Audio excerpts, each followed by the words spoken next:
आप देख रहे हैं सिटीजन वाइज। मैं हूं शब। सिटीजन वाइज में वक्त हो चुका है दिन भर की तमाम खबरों पर नजर डालने का। तो आइए देखते हैं क्या है आज की खबरों में। 2024 के दौरान AIM-IM के मुखिया असदुद्दीन ओवैसी ने पीएम मोदी सरकार पर तीखा निशाना साधा है।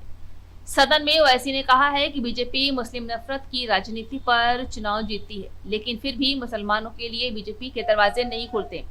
ओवैसी ने कहा है कि सिर्फ 4% मुसलमान चुनाव जीत कर आए। उन्होंने कहा है कि कॉन्स्टिट्यूशन सिर्फ एक किताब में नहीं है जिसे चूमा जाए। संविधान में हमारे देश के संस्थापकों ने इस बात को पूछा है कि इसमें सभी अल्पसंख्यकों को शामिल करना है। ओवैसी ने कहा है कि संसद में ओबीसी समाज के सांसद शुक्रिया मोहतरम चेयरमैन साहब, आपने मुझे बोलने का मौका दिया।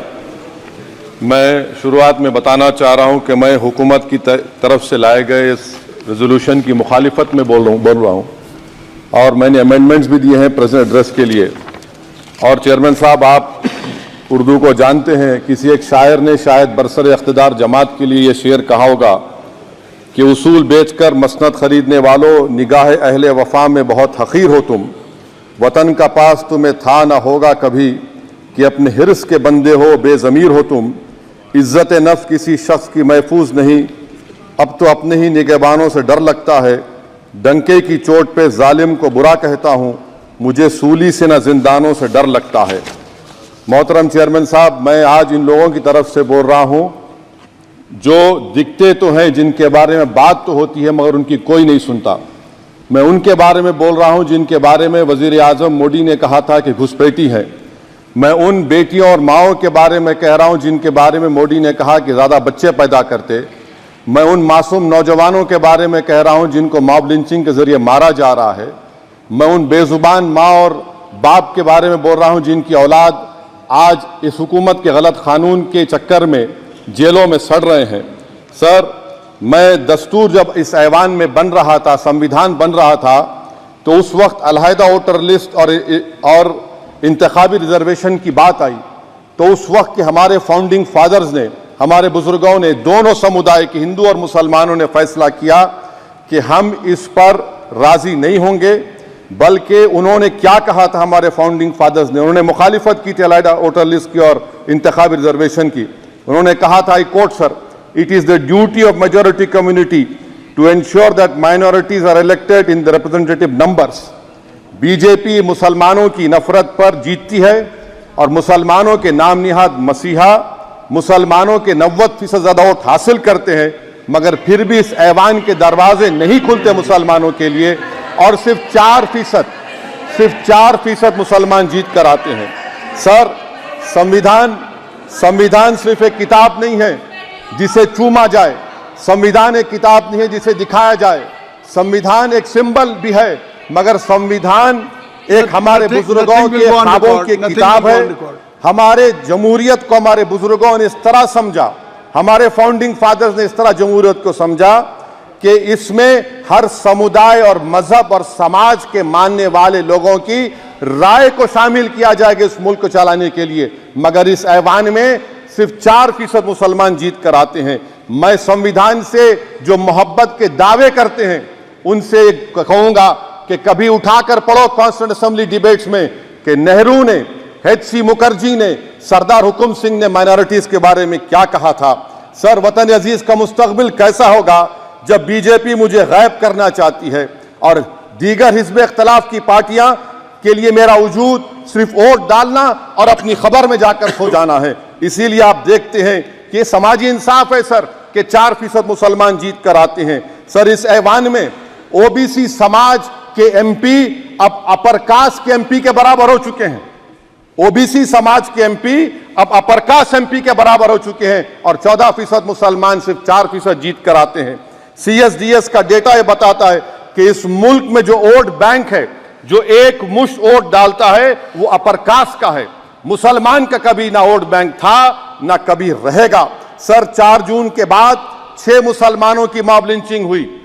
11 घरों को मध्य प्रदेश में मोदी के बुलडोजर ने निस्तो नाबूद कर दिया। हिमाचल प्रदेश में एक मुसलमान की एक दुकान को लूट लिया गया और हिज़्ब इख्तिलाफ की पार्टियों की तरफ से सन्नाटा है।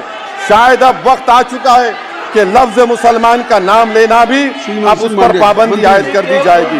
सर, मैं ये बात बताना चाह रहा हूँ कि नरेंद्र मोदी को जो मैंडेट मिला है। एक मिनट ओवैसी साहब, आप लोग बैठ जाएं, कृपया आप लोग बैठ जाएं। श्री मनसुख मांडविया जी, आप लोग बैठ जाएं, कृपया माननीय सदस्य बैठ जाएं। श्री मनसुख मांडविया जी, मनसुख मांडविया जी, कृपया आप लोग बैठ जाएं। अपने प्रारंभिक कृपया आप लोग भाषण बैठ में जाएं, माननीय आप लोग बैठ जाएं। माननीय सदस्य ने माननीय सदस्य बैठ जाएं। माननीय सदस्य ने अपने प्रारंभिक भाषण में जो शब्द प्रयोग करा है उसको ऑथेंटिकेट करा जाए। और अभी उन्होंने उल्लेख करा कि मोदी के बुलडोजर ने वहाँ मॉब लिंचिंग करा है, उसको भी ऑथेंटिकेट करा जाए। निश्चित तौर से इसको ठीक है। ओवैसी साहब, जब भी कोई बात नहीं सर, आप चेयर पर बैठे हैं जी, इसलिए आप मंत्री जी को पेट में दर्द हुआ, माशाल्लाह, शुक्रिया उनका। नहीं, तो सर मैं ये मंत्री की बोल रहा था, जवाबदेही है ये अरे ये नहीं, मंत्री इससे की बुरी बात क्या है? पेट में दर्द हो सकता है, वो दर्द, ये सब ठीक अच्छा है। दर्द हुआ, चलिए दर्द हुआ, दिल का दर्द हुआ। तो सर, जो नरेंद्र मोदी को मैंडेट मिला है वो सिर्फ और सिर्फ मुसलमानों की नफरत पर हिंदुत्व की वजह से मिला है।